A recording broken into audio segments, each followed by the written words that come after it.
Madam President. After a troubled electoral year, the situation in Kenya is still very tense. I visited the country 3 times in the 12 months from December 2016 and also received members of Kenyan civil society in my office. I've developed relationships with a wide range of stakeholders, therefore, and I want to reiterate my support to the Kenyan people who were so keen to engage in democratic life.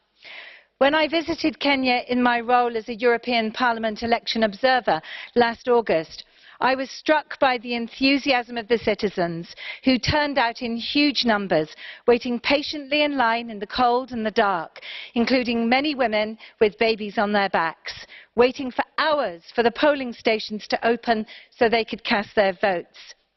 We do not often see such enthusiasm in Europe, so the Kenyans have much to teach our citizens about the importance of freedom and democracy. As we know, the presidential election was subsequently cancelled by the Kenyan Supreme Court, a brave and unparalleled decision which gave hope to many who believed the election process to be seriously flawed.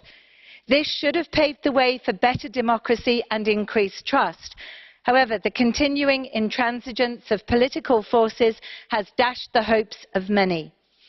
I know that colleagues from different political groups share my concerns about Kenya's future, especially in light of reports about the use of excessive force by the police and the serious situation of human rights defenders on the ground, including indigenous people such as the Sengwa, recently violently evicted from their forest homes, with 2 reportedly shot this very morning by the Kenyan authorities.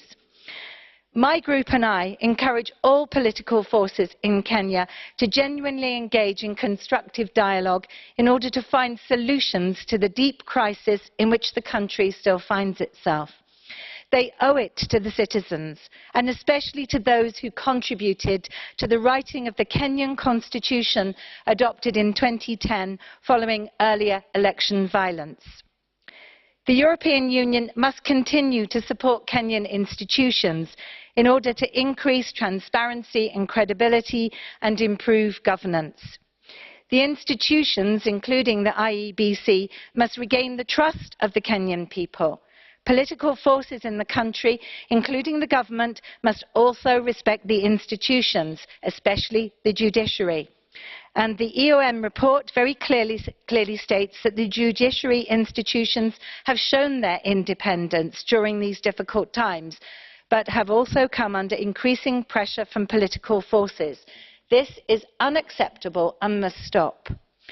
As a frequent electoral observer, I can also say that my experience has taught me that we should improve the way we observe elections, in particular with regard to recent technological innovations made to processes worldwide. Electoral voting changes the way that votes are counted and transmitted, and fraud can't be observed in the same way if votes are cast on paper or on a machine, and counted by hand or number crunched on a computer. The interference in democratic processes in the UK, the USA and in Kenya by big data companies such as Cambridge Analytica, as reported by Carol Cadwallader, amounts to a hijacking of democracy, and we must be alert to these dangers. In accordance with our socialist values, my group and I support civil society organisations as an essential component of peaceful elections. And I was pleased to be invited to a recent event facilitated by the Quaker movement on preventing deadlocked and violent elections in Kenya and elsewhere. It's very important to ensure that women and young people are included in political processes at all levels in order to prevent conflict around elections, and this can only be efficient if done through civil society organisations working at a grassroots level. The shrinking space of civil society is extremely concerning in this regard, and not only in Kenya. So as a member of the Electoral Observation Mission, I want to highlight and support the work of Maricha Shaka as Chief Observer. I stand by Ms Shaka's final report and conclusions and support its recommendations.